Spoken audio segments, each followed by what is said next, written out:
भारत की सरजमीन की पहचान है केवी। डीयू अगर जिगर है तो फिर जान है केवी। ये दर्द है केंद्रीय विद्यालय के बच्चों का, जो मैं गाने के माध्यम से आपको बता रहा हूँ। भारत की सरजमीन की पहचान है केवी। डीयू अगर जिगर है तो फिर जान है केवी।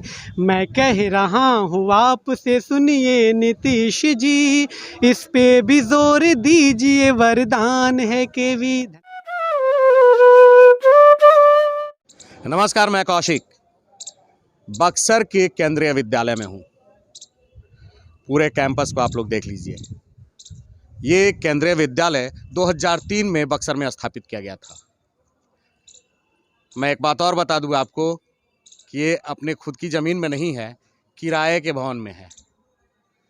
बहुत मुश्किलों का सामना करना पड़ता है इस विद्यालय में पढ़ने वाले बच्चों को, इसमें पढ़ाने वाले शिक्षकों को। इसकी तस्वीर को सुधारने के लिए भी कोई नहीं है, चाहे वो जिला प्रशासन हो या जनप्रतिनिधि। जनप्रतिनिधियों ने भी पहल नहीं की कि इस विद्यालय की तस्वीर सुधरे, इस विद्यालय को अपनी ज़मीन और अपना भवन मिले। तो इस विद्यालय से पढ़ करके निकले हुए बच्चे जो कि युवा हो गए हैं, उन लोगों ने बागडोर संभाला और आवाज़ उठानी शुरू की। आइए उनसे बात करते हैं और जानते हैं क्यों नहीं मिली अभी तक इसको अपनी ज़मीन, क्यों नहीं बदली तस्वीर केंद्रीय विद्यालय की। हमारे साथ हैं यहाँ के युवा और इस विद्यालय से पढ़े हुए चंदन कात्यायन जी। नमस्कार। और सबसे पहले आपको धन्यवाद एक रिपोर्टिंग करने के लिए, क्योंकि ये बहुत अति आवश्यक है कि जनमानस तक ये बात जाए कि केंद्रीय विद्यालय 19 वर्षों तक वनवास में अभी भी है। 14 वर्ष में राम का भी वनवास खत्म हो चुका था, लेकिन ये 19 वर्ष बीत रहे हैं। पिछले साल इसी आज ही के दिन एनओसी पत्र रिलीज़ हुआ था, जिस ज़मीन की बात की जा रही थी कि इसे केंद्रीय विद्यालय को सुपुर्द किया जाएगा, वो ज़मीन के लिए एनओसी रिलीज की गई आगे की प्रक्रिया के लिए। लेकिन वो सिंचाई विभाग की ज़मीन है और आज 1 साल हो गए, अभी तक विद्यालय को उस ज़मीन की एनओसी नहीं दी गई है। कारण ये बताया जा रहा है कि रकबा संख्या में कहीं अंक की त्रुटि हो चुकी है, और वो सिंचाई विभाग द्वारा ही हुआ है। केंद्रीय विद्यालय या प्रशासन द्वारा या इनके द्वारा नहीं हुआ, जिनकी ज़मीन है उनके द्वारा हुआ है। मेरा कहना है कि अगर ये त्रुटि अंकपूर्ण है या एक सिली मिस्टेक जिसको कहते हैं, उसको ठीक करने में 1 साल बीत गए और अभी तक नहीं हुआ, और होगा भी कि नहीं होगा इसका कोई जवाबदेही नहीं है किसी के पास।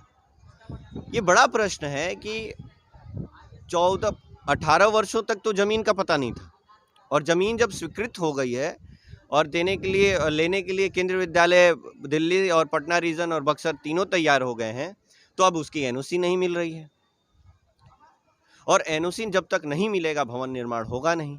मैं बता दूं कि 3 साल पहले इस विद्यालय के लिए मैंने एक रिपोर्ट किया था। बात बे बात पर वो खबर चली थी, जनप्रतिनिधियों की नींद उड़ी थी, लोग जगे थे, फिर सो गए। चंदन जी कह रहे हैं कि 1 साल पहले से मामला फिर से शुरू हुआ, ज़मीन मिल गई, बावजूद एनओसी नहीं मिला। आज भी यथावत समस्या जड़ बनाए अपने जगह पर खड़ी है। हमारे साथ एक और युवा हैं, इनसे हम बात करते हैं। क्या नाम हुआ आपका? मेरा नाम मुर्शिद रज़ा है और मैं 2016 बैच का पास आउट हूँ। अच्छा, तो विद्यालय के बारे में क्या बताएंगे आप जब यहाँ पर पढ़ रहे थे उस समय की स्थिति और आज की स्थिति दोनों? उस समय तो इसकी स्थिति काफ़ी गंदी थी, लेकिन अभी कुछ सुधार हो गया है। लेकिन फिर भी अफसोस ये है कि हमारे स्कूल को 17-18 वर्ष से किराए के मकान में चल रहा है, और किसी जनप्रतिनिधि ने इस पे पहल नहीं की, और हमारे छोटे भाई बहन जो हैं उसी अंधकार में शिक्षा की दीप जलाने की कोशिश कर रहे हैं, लेकिन उसमें वो सफल नहीं हो पा रहे हैं। इसका हमें अफसोस है। अभी क्या करते हैं मुर्शिद आप? मैं मेडिकल का स्टूडेंट हूँ, BMS कर रहा हूँ जी। कैसा लगता है ये सब यहाँ की व्यवस्था को देख करके? थोड़ा सा अफसोस होता है और दर्द होता है कि हमने तो कैसे कैसे पढ़ के निकाल लिया, लेकिन हम चाहते हैं कि हमारे छोटे छोटे जो भाई बहन पढ़ रहे हैं उन्हें तकलीफ़ ना हो, उन्हें अपना भवन मिले, उन्हें अपना कैंपस मिले, ये हमारा मुहिम है। चलिए चंदन जी से बात करते हैं। यहाँ के सांसद महोदय ने भी आश्वासन दिया था। वही तो कह रहा हूँ, आज एनिवर्सरी है उस एनओसी पत्र का। देख लीजिए, ये पत्र है, आज ही के दिन रिलीज किया गया था, और अखबार में होगा कि ज़मीन मिल गया, ज़मीन मिल गया, ज़मीन मिल गया, और ये 14 से अखबार निकाल रहे हैं। हर दिन हल्ला हो जाता है केंद्रीय विद्यालय को ज़मीन मिल गया, ज़मीन मिल गया, ज़मीन मिल गया, लेकिन जो असल प्रक्रिया है वो जन तक नहीं जा पाता है। अखबार छापते नहीं हैं, न्यूज़ वाले बताते नहीं हैं। ये एनओसी पत्र यहाँ से रिलीज हुआ और लोगों ने मान लिया कि अब तो मिल गया, लेकिन ये पत्र सिर्फ रिलीज हुआ है कि ये इस पर स्वीकृति प्रदान की जाए, अभी तक मिला नहीं, और इसमें भी गलती कर दी गई। तो इसका दोषी कौन है? ये बच्चे तो नहीं है। गलती तो वही सुधारेंगे जो गलती किए हैं, और जितना जल्दी हो सके सुधार लें। आज 1 साल बीत गया। क्या लगता है राजनीतिक पचड़े में फंसा हुआ है क्या मामला? ये दुर्भाग्य है कि इन बच्चों के जो गार्जियन हैं वो भी अब पार्टीगत बात सोच रहे हैं, पीढ़ीगत नहीं सोच रहे हैं। नहीं तो मुझे क्या ज़रूरत था? मैं इस विद्यालय से पढ़ के 2008 में ही निकल गया था। मुझे क्या ज़रूरत था 10 साल बाद आने का? जरूरत तो है अपने शहर के अन्य मतलब मैं कह रहा हूँ, ये ठीक है, एक अधिकार के लिए लड़ना, नागरिक प्रयास करना, ये ठीक है, ये कर्तव्य है। हम अगर हम नहीं करेंगे नहीं, तो कौन करेगा? लेकिन बात ये है कि जिसको अधिकार हमने दिया है कि ये सारी समस्याओं के लिए हम तुम्हें चुन रहे हैं और तुम्हें दिल्ली तक भेज रहे हैं, हम तुम्हें बिहार विधानसभा में भेज रहे हैं, वो उनकी जिम्मेदारी ज़्यादा थी। निश्चित केंद्रीय विद्यालय की खुद की अपनी तस्वीर बक्सर में कितनी भयावह है, हम यहाँ के बच्चों से आगे भी बात करके जानेंगे। पिछले रिपोर्ट में बच्चों ने बताया था कि बारिश के मौसम में भीगना पड़ता है, एक ही कक्षा में कई कई कक्षाओं के बच्चों को बैठना पड़ता है।